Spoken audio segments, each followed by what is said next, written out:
जय श्री महाकाल मेरे सभी भाइयों को। कैसे हो मेरे सभी भाई? ठीक होंगे।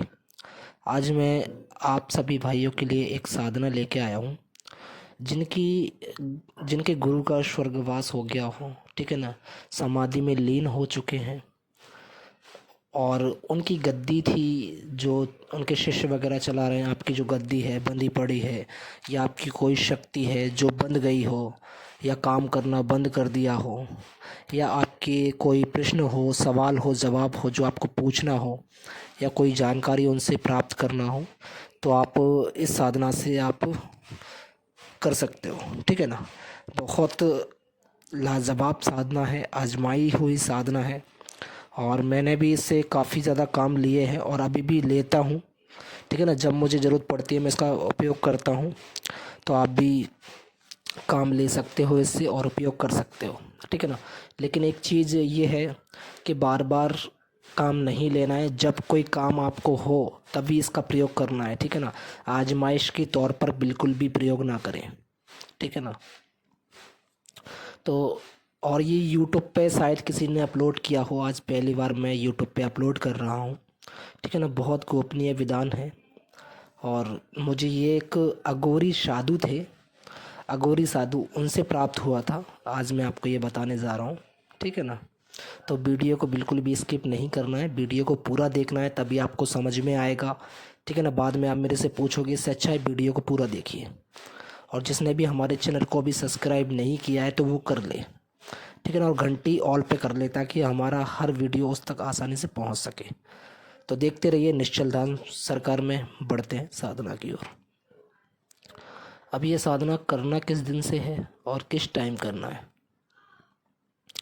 तो देखिए, जब भी आप किसी भी सोमवार से गुरुवार से, ठीक है ना, किसी भी सोमवार से, किसी भी गुरुवार से, शुक्ल पक्ष में, ठीक है ना, शुक्ल पक्ष में किसी भी सोमवार या गुरुवार से आप इस साधना को स्टार्ट कर सकते हो, ठीक है ना।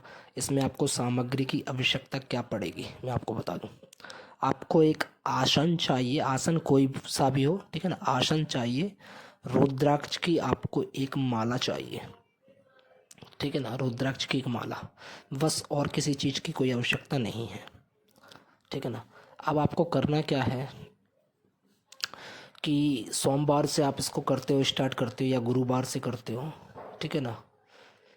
तो सोमवार की रात्रि को पहले अपना बढ़िया बिस्तर पाक साफ लगाना है, ठीक है ना। बिस्तर साफ धुला हुआ होना चाहिए, इस चीज़ का आपको ध्यान रखना है। बिस्तर पाक साफ हो, शक की कहीं गुंजाइश ना हो, ठीक है ना। अब आपको बिस्तर लगा लेना है और आपका सोने का जब टाइम हो, ठीक है, देखो, एक टाइम चाहे आप 11 बजे कीजिए चाहे आप 12 बजे कीजिए, देखो 12 के बाद नहीं करना है, 12 से पहले पहले का एक टाइम फिक्स रख लीजिए, उस टाइम पे आपको ये प्रयोग करना है। अब आपको बिस्तर लगा लेना है और बिस्तर पे ही आपको आसन लगाना है, इस चीज़ का ध्यान रखना, बिस्तर पे ही आपका आसन लगाना है। अब आप बिस्तर पे चढ़ चुके हो तो पूर्ण रूप से आपको फारिग होके जाना है, ठीक है ना। बाद में आपको कहीं टॉयलेट वगैरह जाना ना पड़े, इसलिए आप तैयार होके बैठिए, ठीक है ना। तो बिस्तर पे ही आसन लगा लें, पूर्व दिशा की ओर मुख करके। आपको सबसे पहले तो गुरुदेव से दुआ करनी है।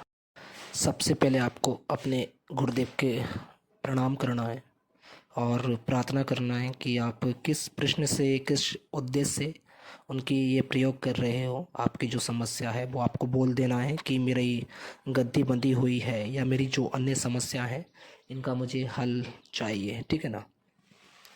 तो उसके बाद में आप गुरु मंत्र की आपको एक माला जाप करनी है, रुद्राक्ष की माला से, 108 वाली हो, ठीक है ना, 108 वाली रुद्राक्ष की माला हो, उससे आपको जाप करना है।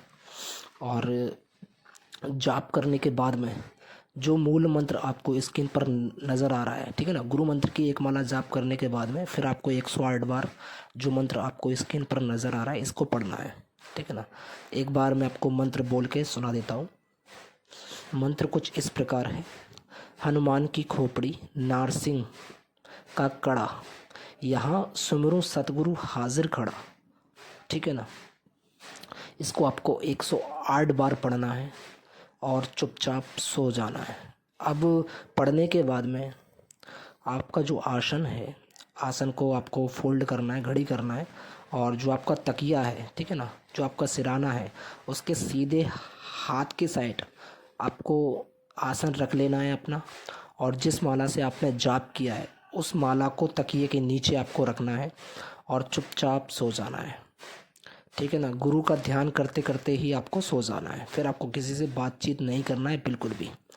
और दूसरी चीज़, इस प्रयोग को करने से पहले आप चाहो तो रक्षा मंत्र पढ़ सकते हो, वरना उसकी कोई ज़रूरत नहीं है, ठीक है ना। इसमें आप परहेज़ क्या रहेगा, इसमें देखो ब्रह्मचर्य को आपको पालन करना पड़ेगा, ब्रह्मचर्य का आपको, ठीक है ना, पालन करना पड़ेगा। कपड़े साफ पाक पहनना है आपको, ठीक है ना। और पूर्व दिशा की ओर मुख करके आपको ये साधना करनी है, दीपक की कोई आवश्यकता नहीं है। और आप चाहो तो शाम के वक्त कमरे में अगरबत्ती लगा सकते हो ताकि कमरे में खुशबू बनी रहे, ठीक है ना। अब ये प्रयोग वो लोग कर सकते हैं जिन्होंने गुरु मंत्र लिया हुआ है, जिन्होंने गुरु मंत्र लिया हुआ है या उनके गुरु का स्वर्गवास हो गया है, वो इस प्रयोग को कर सकते हैं, ठीक है ना। जिसने गुरु मंत्र लिया हो वो ही इस प्रयोग को कर सकते हैं, और जिसने गुरु मंत्र नहीं लिया हो भाई वो इस प्रयोग को ना करें, ठीक है ना। ये प्रयोग उनके लिए है जिन्होंने गुरु मंत्र लिया था, ठीक है ना, और उनके गुरु का स्वर्गवास हो गया, तो वो इस चीज़ को कर सकते हैं, तो बेशक करिए, ठीक है ना।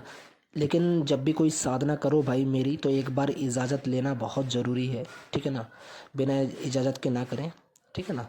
और जिसने हमारे चैनल को सब्सक्राइब किया है, 5 लोगों को शेयर किया है, उसको करने की इजाज़त है। और कमेंट में जय श्री महाकाल अवश्य लिखें। मिलता हूँ किसी नई वीडियो में आपके लिए। जय महाकाल, जय माता दी।